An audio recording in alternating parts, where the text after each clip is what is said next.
Assalamualaikum warahmatullahi wabarakatuh.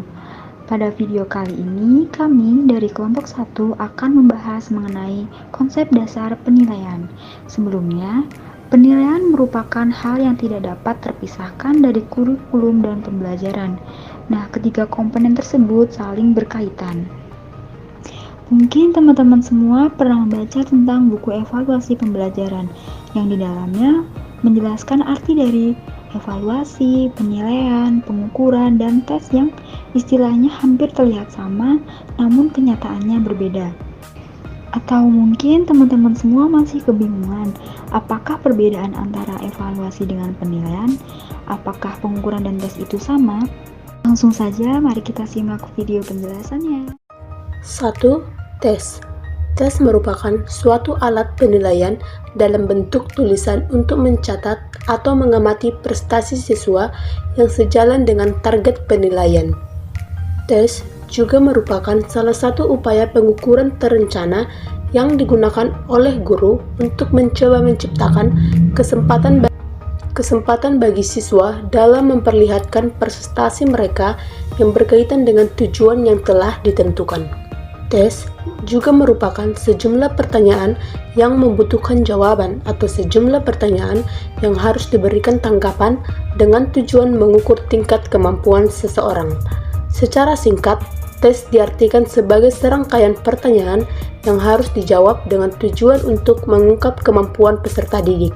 Dengan demikian, tes merupakan instrumen atau alat pengumpul data.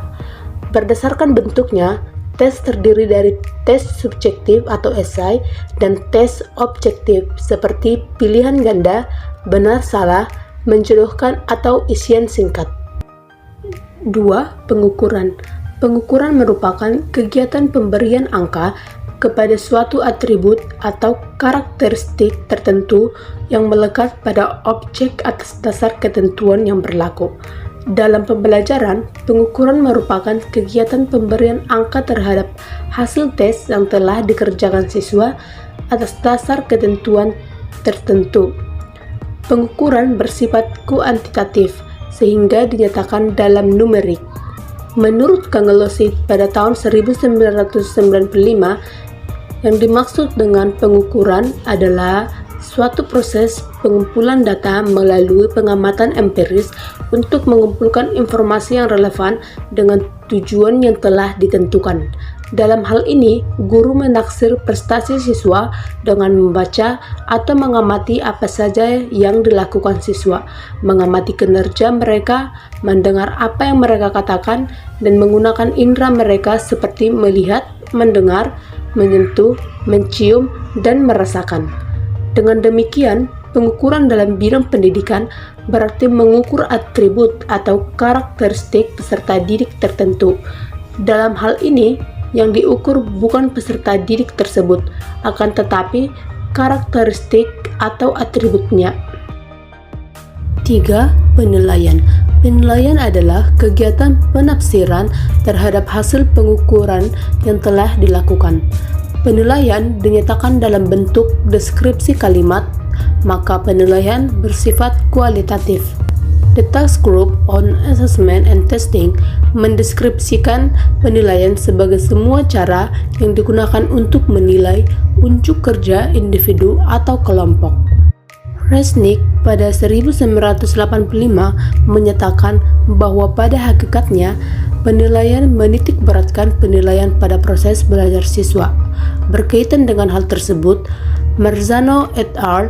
Pada 1994 menyatakan bahwa dalam mengungkap penguasaan konsep siswa, penilaian tidak hanya mengungkap konsep yang telah dicapai, akan tetapi juga tentang proses perkembangan bagaimana suatu konsep tersebut diperoleh. Dalam hal ini, penilaian tidak hanya dapat menilai hasil dan proses belajar siswa, akan tetapi juga kemajuan belajarnya. Berdasarkan berbagai uraian di atas, dapat disimpulkan bahwa penilaian dapat diartikan sebagai kegiatan menafsirkan data hasil pengukuran. 4. Evaluasi. Evaluasi merupakan kegiatan mengolah informasi secara menyeluruh serta berkesinambungan mengenai proses dan hasil pembelajaran, sehingga dapat menjadi dasar dalam menentukan kegiatan tindak lanjut. Menurut Kumano pada 2001, evaluasi merupakan penilaian terhadap data yang dikumpulkan melalui kegiatan penilaian. Evaluasi juga dapat dikatakan sebagai suatu proses menyediakan informasi yang dapat dijadikan sebagai pertimbangan untuk menentukan harga dan jasa dari tujuan yang dicapai, desain, implementasi, dan dampak untuk membantu membuat keputusan, membantu pertanggungjawaban, dan meningkatkan pemahaman terhadap fenomena. Menurut rumusan tersebut, inti dari evaluasi adalah penyediaan informasi yang dapat dijadikan sebagai bahan pertimbangan dalam mengambil keputusan, sehingga dapat disimpulkan bahwa evaluasi merupakan proses yang sistematis dan berkelanjutan untuk mengumpulkan, mendeskripsikan, menginterpretasikan, dan menyajikan informasi untuk dapat digunakan sebagai dasar membuat keputusan, menyusun kebijakan, maupun menyusun program selanjutnya. Materi berikutnya yaitu persamaan, perbedaan, dan hubungan tes, pengukuran, penilaian, dan evaluasi. Mari terlebih dahulu kita bahas persamaan dan perbedaan penilaian dengan evaluasi. Menurut Rustaman, penilaian lebih ditekankan pada proses belajar, sementara itu evaluasi lebih ditekankan pada hasil belajar.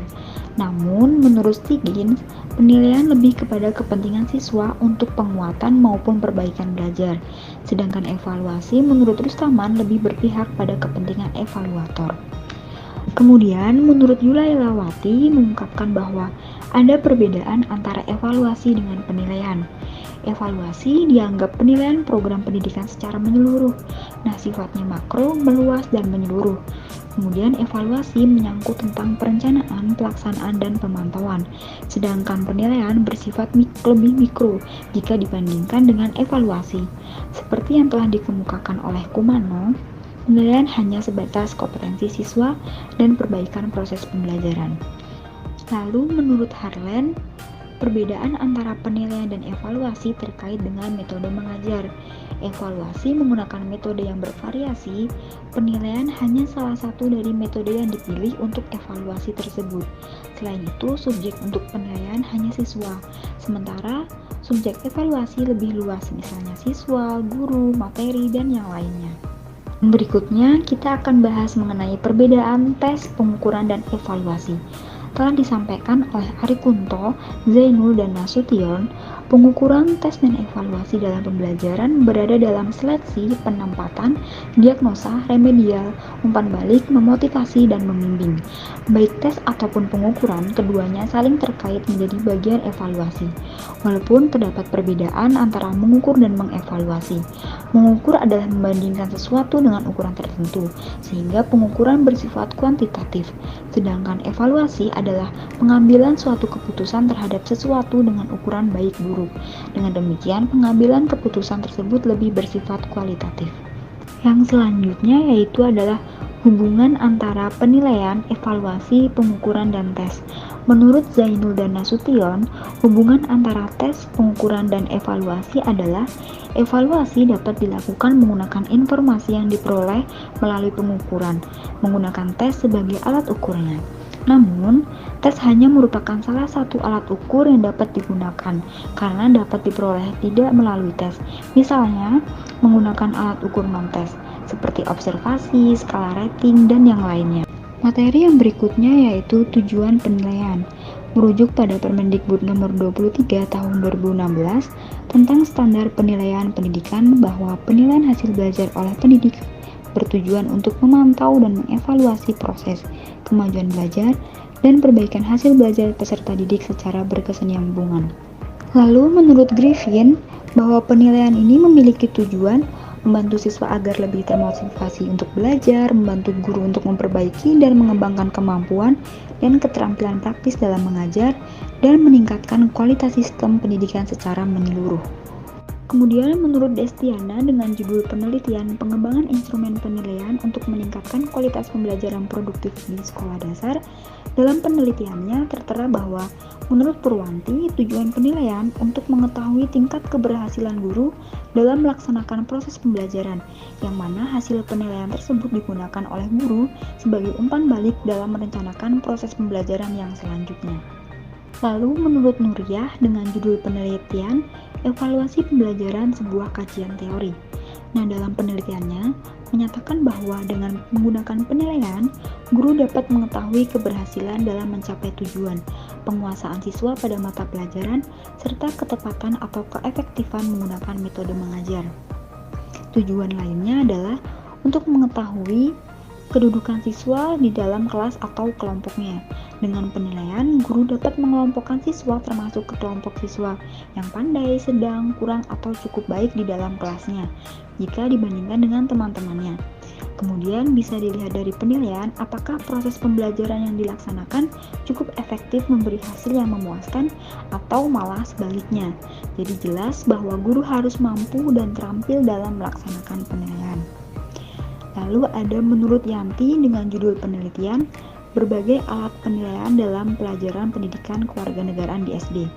Dalam penelitiannya, tujuan penilaian adalah untuk memberikan sebuah informasi berkaitan dengan kemajuan hasil belajar siswa secara individu dalam mencapai tujuan belajar sesuai dengan kegiatan belajar yang telah dilakukan.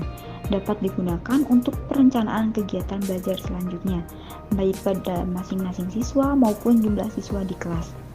Lalu dapat digunakan oleh guru dan siswa untuk mengetahui tingkat kemampuan siswa, menetapkan tingkat kesulitan atau kemudahan untuk melaksanakan kegiatan remedial, pendalaman ataupun pengayaan. Lalu timbul motivasi belajar siswa dengan cara memberikan informasi tentang kemajuan hasil belajarnya dan merangsang untuk melakukan yang lebih baik lagi. Kemudian semua aspek kemajuan setiap siswa tadi, guru dapat membantu dalam perkembangan secara efektif untuk menjadi pribadi yang lebih bermakna. Selain itu, penilaian menentukan pilihan yang tepat atas sekolah sesuai dengan keterampilan, minat, dan kemampuan yang dimiliki siswa. Selanjutnya ada prinsip penilaian. Sangatlah penting adanya prinsip-prinsip dalam suatu penilaian. Prinsip ini guna sebagai sebuah pedoman dalam suatu kegiatan penilaian agar memperkuat valid data hasil penilaian sehingga dapat dipertanggungjawabkan. Prinsip penilaian ini juga sudah tercantum loh pada Permendikbud nomor 66 tahun 2013 tentang standar penilaian pendidikan. Standar penilaian pendidikan ini bertujuan untuk menjamin, yaitu diantaranya yang pertama, perencanaan terhadap penilaian peserta didik sesuai kompetensi yang akan dicapai.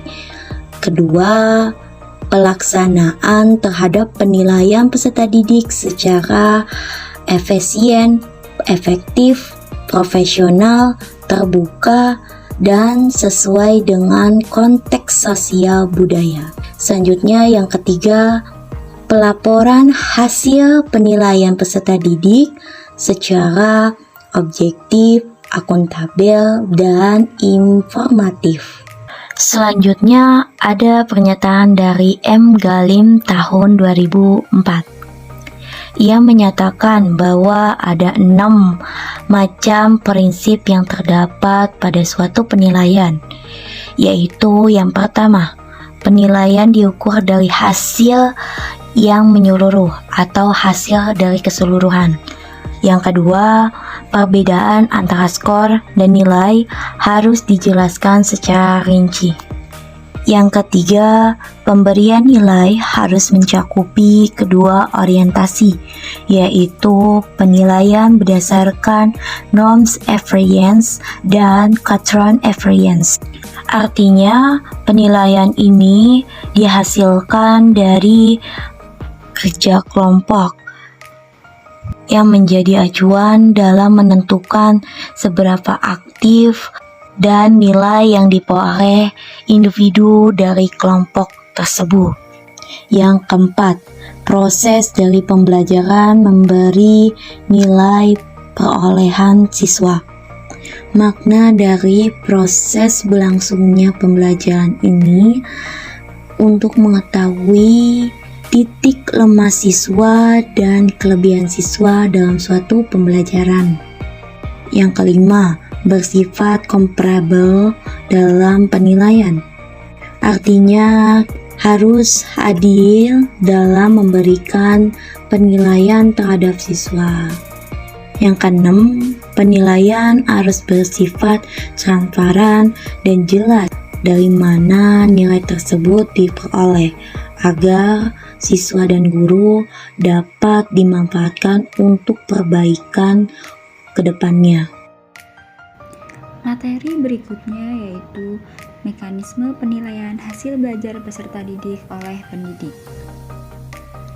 Penilaian hasil belajar oleh pendidik adalah proses pengumpulan informasi atau data terkait pencapaian belajar peserta didik dalam aspek sikap, aspek pengetahuan, dan aspek keterampilan yang dilakukan secara terencana dan sistematis, yang dilakukan untuk memantau proses kemajuan belajar dan perbaikan hasil belajar melalui penugasan dan evaluasi belajar. Yang pertama ada aspek sikap. Penilaian sikap yaitu kegiatan untuk mengetahui perilaku spiritual dan sosial peserta didik dalam kehidupan sehari-hari, baik di dalam maupun di luar kelas sebagai hasil pendidikan. Penilaian sikap dilakukan dengan teknik observasi atau teknik yang relevan. Teknik penilaian observasi menggunakan instrumen berupa lembar observasi atau buku jurnal. Teknik penilaian lain yang digunakan adalah penilaian diri dan penilaian antar teman. Yang kedua, aspek pengetahuan. Aspek pengetahuan merupakan kombinasi dimensi pengetahuan yang diklasifikasikan menjadi faktual, konseptual, prosedural, dan metakognitif dengan dimensi proses kognitif yang tersusun secara hierarkis mulai dari mengingat, memahami, menerapkan, menganalisis, menilai, dan mencipta. Untuk teknik penilaian yang digunakan dalam aspek pengetahuan meliputi tes tertulis, tes lisan, dan penugasan. Untuk bentuk instrumen penilaian tes tulis berupa benar salah, menjodohkan, pilihan ganda, esai, soal melengkapi, dan uraian. Sedangkan tes lisan berupa tanya jawab, dan untuk penugasan berupa tugas individu ataupun kelompok. Dan yang ketiga adalah aspek keterampilan. Penilaian keterampilan adalah penilaian yang dilakukan untuk menilai kemampuan peserta didik menerapkan pengetahuan dalam melakukan tugas tertentu di berbagai macam konteks sesuai dengan indikator kompetensi. Penilaian keterampilan dilakukan dengan berbagai teknik antara lain penilaian praktik, penilaian produk, penilaian proyek, dan penilaian portofolio. Nah, itu dia pembahasan mengenai konsep dasar penilaian. Semoga bermanfaat. Wassalamualaikum warahmatullahi wabarakatuh.